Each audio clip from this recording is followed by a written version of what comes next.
আমি জানি যে জানলার পাশে আমাকে বসতে দিবেন। কথাটা যেই পাশ থেকে আসলো সেদিকে আমার মনোযোগ ছিল না। হাতে থাকা ব্যোমকেশ বক্সী সমগ্র বইটার পৃষ্ঠা নাড়াচাড়া করতে ব্যস্ত আমি।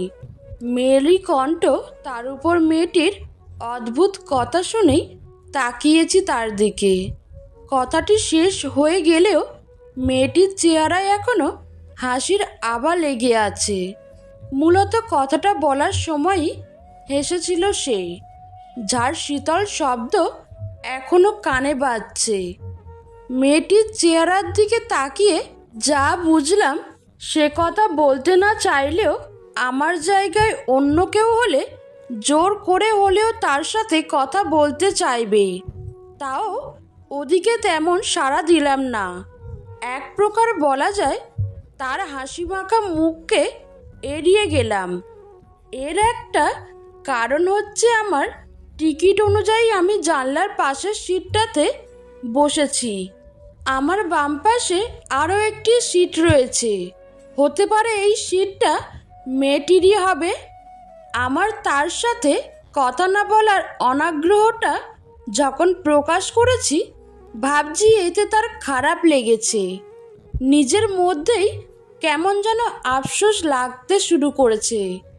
আমার কিছু একটা বলা উচিত ছিল, কিন্তু এখন মেয়েটি হয়তো চুপচাপ হয়ে বসে পড়েছে পাশের সিটে।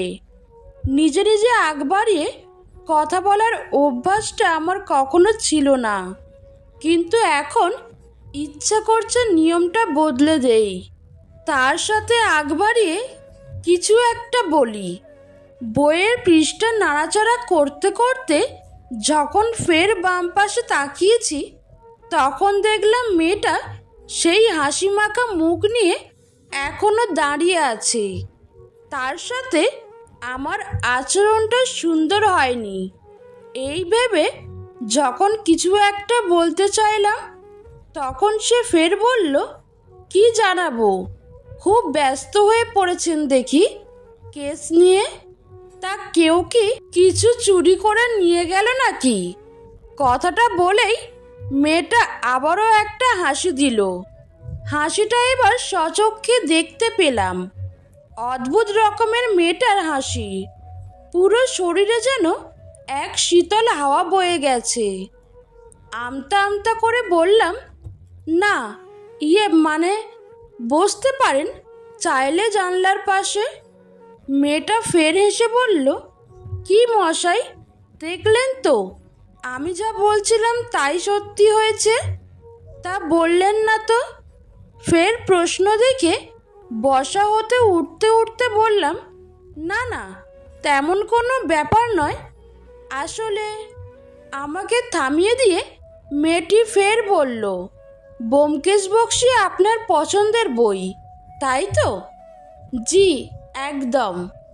মেয়েটি আমার ডান পাশে জানলার পাশেই বসে পড়েছে।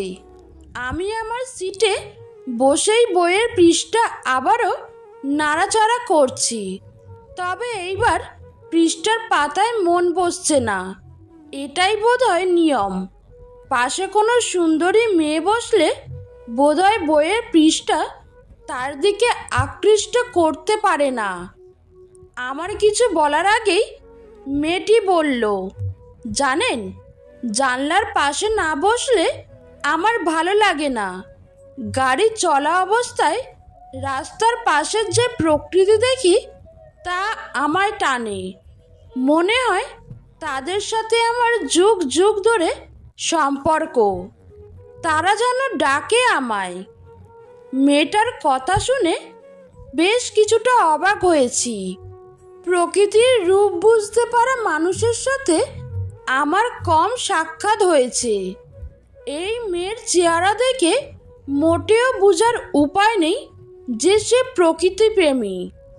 এই কারণেই বসতে চেয়েছেন, তাই তো? হ্যাঁ।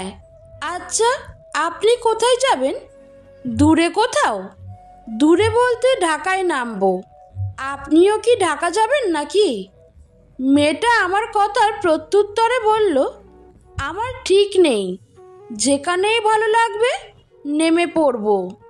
ও আচ্ছা, বলে আমি কথা থামিয়ে দেই। আর কি কথা বলা যায় তা আমার মাথায় আসছে না। কিভাবে মানুষ অচেনা মানুষের সাথে দীর্ঘক্ষণ কথা বলতে পারে, কিভাবে তারা কথার ঝুড়ি বানায় তা আমার মাথায় আসছে না এই মুহূর্তে। এসব যখন ভাবতে ব্যস্ত আমি, তখনই সে আমায় অবাক করে দিয়েছে তার এক কথায়। আপনার নাম চয়ন, তাই না? আমার নাম কিভাবে জানি তা আমার জানা নেই, তবে তার কথায় যে আমি অবাক হয়েছি তা বুঝতে না দিয়েই বললাম, না, হয়নি। আমার নাম হচ্ছে মুহাম্মদ নুরুল আজিম চয়ন। কথাটা শোনা মাত্রই মেয়েটি অদ্ভুতভাবে হাসতে শুরু করে দিয়েছে। এই হাসি তাচ্ছিল্যের কিনা বুঝতে না পারলেও কেমন যেন লজ্জা পাচ্ছি বেশ। তার অদ্ভুত হাসির দিকে তাকিয়ে বললাম, না মানে পুরো নাম বলতে পারেননি আপনি, তাই? আসলে আমার পুরো নামটাই জানা, তা আমার নাম জানতে চাইবেন না?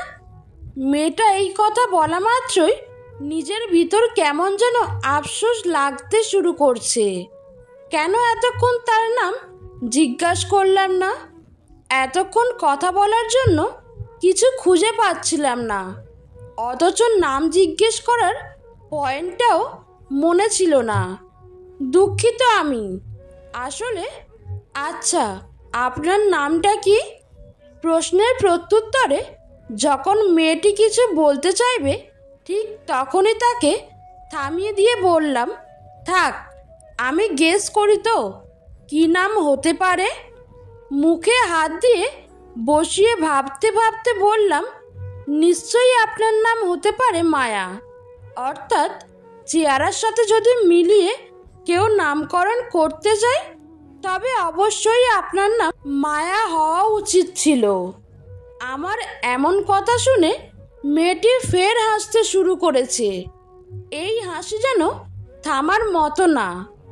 এইবার তার হাসি পর্যবেক্ষণ করতে গিয়ে দেখলাম দুই গালে সামান্য টোল পড়ছে। এই টোল ছুঁয়ে দেখার ইচ্ছা করছিল বেশ। এমন সুন্দর জিনিস ছুঁয়ে না দেখলে পরে আফসোস করতে হবে। এই ভাবনা যখন আসে মনের ভিতর, তখন মেয়েটি বলল, এখন ছুঁয়ে দেখার দরকার নেই, একবার ছুঁয়ে দেখলেই তৃষ্ণা মিটে যাবে। তার চেয়ে বরং ছুঁয়ে দেখার প্রবণতা থাকুক, বাড়তে থাকুক, সেই ভালো। মেয়েটার কথায় ফের অবাক হলাম আমি। মেয়েটি কি আমার মনের কথা সব পড়ে ফেলছে? কিভাবে বুঝতে পারছে সে আমার মনের মধ্যে তাকে নিয়ে কি চলছে? কেমন যেন লজ্জা লাগছে নিজের কাছেই। মেয়েটা জানলার গ্লাসটা হালকা খুলতেই বাতাসের উত্তেজনা অনুভব করছি। গাড়ির গতির কারণে বায়ুর প্রবাহ বেশ, সেই সাথে বাতাসের এই শব্দ, শীতল বায়ু সব কিছুই যেন শরীরে এপার ওপার করে দিচ্ছে। একটু খোলা থাকুক। মেয়েটির প্রশ্নের উত্তরে বললাম, বেশ ভালো লাগছে। রাতের বেলা প্রকৃতির দৃশ্যটা উপভোগ করার মতো, তার উপর আবার পূর্ণিমা, ভয়ঙ্কর রকমের সুন্দর প্রকৃতি। মেয়েটি জানলার দিকে তাকিয়ে বলল, জানেন, আমার মনে হয় প্রকৃতি আমাদের ডাকে, আমরা তার ডাকে সাড়া দেই না। এই যে আমরা তাদের এড়িয়ে চলি, এটি ঠিক বলুন? আমাদের কি উচিত না তাদের ডাকে সাড়া দেওয়া? আমাদের কি করণীয় না তাদের সাথে নিজেকে মিশিয়ে ফেলা? কথার পরে আসে কথা, হরেক রকমের কথা। এমন একটি কথা আমি বলে ফেলেছি, জানি না আদৌ এটা বলা উচিত হয়েছে কি না। আমরা কি চাইলেই প্রকৃতির সাথে মিশে যেতে পারি? এটা তো অসম্ভব একটা ব্যাপার। আপনারা তো গল্পে অনেক কিছুই করেন, পারবেন না আমাকে প্রকৃতির সাথে মিশিয়ে দিতে? আমার না খুব করে ইচ্ছে হয় প্রকৃতির সাথে মিশে যাই। মেয়েটির কথায় এইবার আরও অবাক হলাম। আমার লেখালেখির ব্যাপারেও মেয়েটার ধারণা আছে। এই মেয়েটি কি আমার চেনা জানা কেউ? ফের মেয়েটি মুচকি হেসে বলল, আমরা তো সবাই সবার কাছে চেনা, সবাই তো মানুষ, জানতে আর লাগে কতক্ষণ। কথাটা বলেই মেয়েটি ফের একটা মুচকি হাসি দিয়েছে। আর যাই বলি না কেন, মেয়েটার হাসিটা দেখার পরে আর কোনো কিছুই মাথায় থাকে না। কেমন যেন সব গুলিয়ে ফেলছি। অনেক দিন যাবৎ আপনার লেখার অপেক্ষায় আছি। আপনি এখন লিখেন না কেন? লিখবেন, ভালো ভালো লেখা লিখবেন, প্রকৃতি নিয়ে লিখবেন, মানুষ নিয়ে লিখবেন। আপনি না লিখলে কিভাবে প্রকৃতির মাঝে আমায় হারিয়ে ফেলতে পারবেন? মেয়েটাকে হারানোর কথা শুনে কেমন যেন বুক কেঁপে উঠল। কোনো পরিচয় নেই, তাও অদ্ভুত এক মায়ায় কাছে যেন নিজেকে আটকে ফেলেছি। ইদানিং লেখালেখিটা হচ্ছে না, কেন যেন পারছি না লিখতে। অজানা এক কারণবশত সব গুলিয়ে ফেলছি। মেয়েটার চেহারার দিকে তাকাতেই অদ্ভুতভাবে অবাক হলাম। মেয়েটার চেহারার একটা আভা দেখতে পাচ্ছি। সে কিছু একটা যেন পেয়েছে, যার জন্য সে অপেক্ষা করছিল যুগ যুগ ধরে। আমায় বলল, নামবো এখানেই। দেখুন প্রকৃতি কি অপরূপ সৌন্দর্যের সৃষ্টি করেছে। মেয়েটা নেমে যাবে। ব্যাপারটা কেমন যেন শ্বাসরুদ্ধকর স্বপ্নের মতো। একবার যদি বলে আমার সাথে প্রকৃতির মাঝে হারাবেন, কথাটা মনে মনে বলতে বলতেই মেয়েটি আবারও আমায় অবাক করে দিয়ে বলল, কি মশাই, বসে আছেন কেন? যাবেন না আমার সাথে? চলেন, আজ হারাবো নীরবেই প্রকৃতির মাঝে। বন্ধুরা, আপনাদের যদি এরকম গল্প শুনতে ভালো লেগে থাকে তাহলে অবশ্যই করে আমার চ্যানেলটিকে সাবস্ক্রাইব করবেন। আর ভিডিওটা ভালো লাগলে একটি লাইক করে দেবেন। ধন্যবাদ।